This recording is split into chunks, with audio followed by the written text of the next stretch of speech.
Hi friends, welcome to our channel DEEE. Today's topic is define electric current, potential difference, voltage and EMF. So ముందు మన electric current గురించి తెలుసుకునే ముందు electricity యొక్క nature గురించి తెలుసుకుందాం.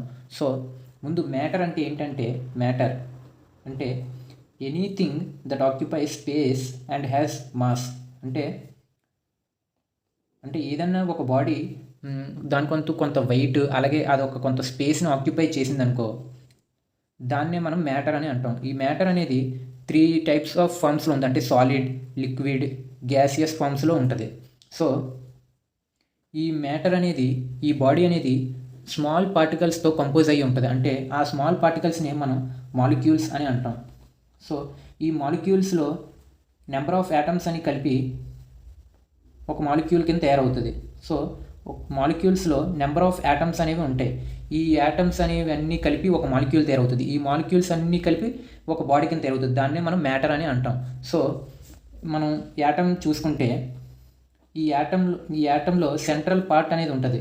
ఈ సెంట్రల్ పార్ట్ అనేది న్యూక్లియస్ అని అంటాం. దీని ఉరి చుట్టూ ఎలక్ట్రాన్స్ అనేవి రివాల్వ్ అవుతూ ఉంటాయి.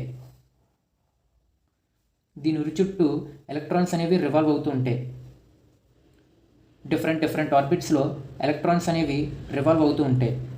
ఈ సెంట్రల్ పార్ట్ని మనం న్యూక్లియస్ అని అంటాం. ఈ యాటంలోని సెంట్రల్ పార్ట్ని మనం న్యూక్లియస్ అని అంటాం. ఈ న్యూక్లియస్లో ప్రోటాన్స్ అండ్ న్యూట్రాన్స్ రెండు ఉంటాయి. ఈ న్యూక్లియస్లో ప్రోటాన్స్, న్యూట్రాన్స్ ఉంటాయి. ఈ ఎలక్ట్రాన్స్ అనేవి ఈ న్యూక్లియస్ ఉరి చుట్టూ రివాల్వ్ అవుతూ ఉంటాయి డిఫరెంట్ ఆర్బిట్స్లో. సో ఈ ఎలక్ట్రాన్కి నెగిటివ్ ఛార్జ్ అనేది ఉంటుంది. ప్రోటాన్స్కి పాజిటివ్ ఛార్జ్ అనేది ఉంటుంది. న్యూట్రాన్స్కి నో ఛార్జ్. న్యూట్రాన్స్కి ఏం ఛార్జ్ ఉండదు. సో ఈ న్యూక్లియస్ అనేది పాజిటివ్ ఛార్జ్ ఉంటుంది. ఈ ఎలక్ట్రాన్స్కి నెగిటివ్ ఛార్జ్ ఉంటుంది. సో ఒక యాటంలోని ఎలక్ట్రాన్స్, ప్రోటాన్స్, న్యూట్రాన్స్ అనేవి ఉంటాయి. ఒక ఎలక్ట్రాన్ యొక్క ఛార్జ్ ఈజ్ ఈక్వల్ టు ఒక ప్రోటాన్ యొక్క ఛార్జ్. అంటే ఒక ఎలక్ట్రాన్ ఛార్జ్ ఎంత అంటే 1.602 × 10⁻⁻19 కూలుంబ్స్. అలాగే ఒక ప్రోటాన్ యొక్క ఛార్జ్ ఎంత అంటే 1.602 × 10⁻⁻19 కూలుంబ్స్. ఎలక్ట్రాన్కి నెగిటివ్ ఛార్జ్ ఉంటుంది, ప్రోటాన్కి పాజిటివ్ ఛార్జ్ ఉంటుంది. సో ఒక యాటంలో ఎన్ని అయితే ఎలక్ట్రాన్స్ ఉంటాయో అన్నే ప్రోటాన్స్ అనేవి ఉంటాయి. సో ఒక యాటంలో number of electrons is equal to number of protons. So ఒక యాటంలో ఎన్ని అయితే ఎలక్ట్రాన్స్ ఉంటాయో అన్నే ప్రోటాన్స్ అనేవి ఉంటాయి. సో యాటమ్ అనేది ఎప్పుడు న్యూట్రల్గా ఉంటుంది. ఒక న్యూట్రల్ బాడీలో ఉంటుంది యాటమ్ అనేది. సో ఈ బాడీ అనేది ఎలక్ట్రిసిటీని ఎప్పుడు ఎగ్జిబిట్ చేస్తుంది లేదని దేని మీద డిపెండ్ అయ్యి ఉంటుందంటే ఈ రిలేటివ్ నెంబర్ ఆఫ్ ఛార్జెస్. అంటే సపోజ్ ఈ యాటంలోని నెంబర్ ఆఫ్ ఎలక్ట్రాన్స్ అనేవి ఎలక్ట్రాన్స్ అండ్ ప్రోటాన్స్ అనేవి ఈక్వల్గా ఉంటాయి కదా అండర్ నార్మల్ కండిషన్స్. సో అప్పుడు యాటమ్ అనేది న్యూట్రల్గా ఉంటుంది.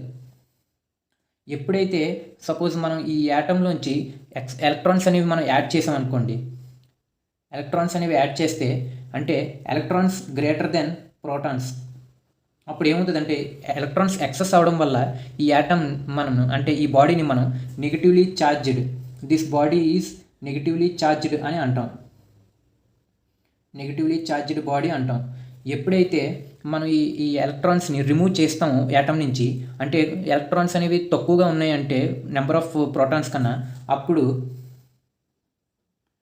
This atom is positively charged అని అంటాం. ఎందుకంటే ఎలక్ట్రాన్స్ అనేవి తక్కువగా ఉన్నాయి ప్రోటాన్స్ కన్నా. సో ఈ బాడీని మనం పాజిటివ్లీ ఛార్జ్డ్ అని అంటాం. సో ఈ పాజిటివ్లీ ఛార్జ్డ్ బాడీ అని అంటాం. Electric current. సో మనకు తెలుసు ప్రతి యాటంలోని న్యూక్లియస్ ఉరి చుట్టూ ఎలక్ట్రాన్స్ అనేవి తిరుగుతూ ఉంటాయని. ఈ ఫ్రీ ఎలక్ట్రాన్స్ అంటే ఏంటంటే ఇప్పుడు ఈ యాటంలోని లాస్ట్ ఆర్బిట్లో ఉన్న ఎలక్ట్రాన్స్ని మనం వ్యాలెన్స్ ఎలక్ట్రాన్స్ అని అంటాం. సపోజ్ ఇదే లాస్ట్ ఆర్బిట్ అనుకోండి, ఇందులో ఉన్న ఎలక్ట్రాన్స్ని మనం వ్యాలెన్స్ ఎలక్ట్రాన్స్ అని అంటాం. ఒక యాటంలో ఉన్న లాస్ట్ ఆర్బిట్లో ఉన్న ఎలక్ట్రాన్స్ని మనం వ్యాలెన్స్ ఎలక్ట్రాన్స్ అని అంటాం. కొన్ని సబ్స్టెన్సెస్లో suppose metals, copper, aluminium, silver ఇలాంటి మెటల్స్లో అయితే ఈ వ్యాలెన్స్ ఎలక్ట్రాన్స్ అనేవి ఈ న్యూక్లియస్కి చాలా వీక్గా అటాచ్ అయ్యి ఉంటాయి. సో ఈ ఎలక్ట్రాన్స్నే మనం ఫ్రీ ఎలక్ట్రాన్స్ అని అంటాం. సో ఎప్పుడైతే మనం సపోజ్ ఇప్పుడు ఒక కాపర్ స్ట్రిప్ తీసుకుందాం.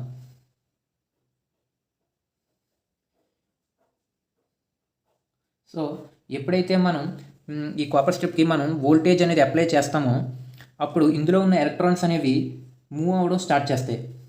అంటే ఇందులో ఉన్న ఎలక్ట్రాన్స్ అనేవి ఈ పాజిటివ్ టెర్మినల్ కోసం ఈ పాజిటివ్ టెర్మినల్ వైపు అట్రాక్ట్ అవుతాయి. అంటే ఈ ఎలక్ట్రాన్స్కి నెగిటివ్ ఛార్జ్ కదా ఉంది. సో ఈ ఎలక్ట్రాన్స్ అనేవి పాజిటివ్ టెర్మినల్ వైపు మూవ్ అవుతాయి.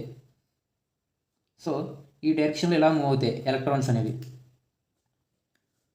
సో ఈ మూవ్ అవ్వడంనే మనం ఎలక్ట్రిక్ కరెంట్ అని అంటాం. అంటే the flow of free electrons in a definite direction is called electric current.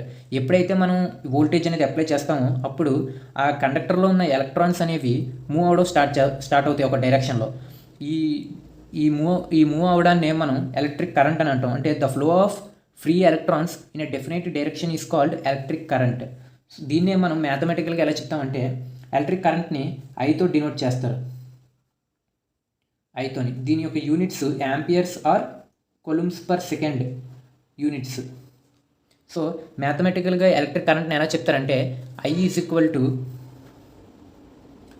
The amount of charge, అంటే ఈ ఎలక్ట్రాన్స్ యొక్క charge, the amount of charge flowing through the conductor per time. అంటే the amount of charge Q flowing through a conductor per time. అంటే ఒక సెకండ్కి ఎంతైతే charge అనేది flow అవుతుందో కండక్టర్లోంచి, సపోజ్ ఈ క్రాస్ సెక్షనల్ ఏరియా అజ్యూమ్ చేసుకుంటే ఒక సెకండ్కి ఎంతైతే ఛార్జ్ అనేది ఫ్లో అవుతుందో ఇటు నుంచి అటు, దాన్నే మనం కరెంట్ అని అంటాం. అంటే ఎలక్ట్రిక్ కరెంట్ని మ్యాథమెటికల్గా చెప్తామంటే the amount of charge flowing through the conductor per time is called current. So మనకు తెలుసు ఛార్జ్ని కులుమ్స్లోని, టైంని సెకండ్స్లోని మెజర్ చేస్తామని. సో కరెంట్కి units coulomb per second or amperes.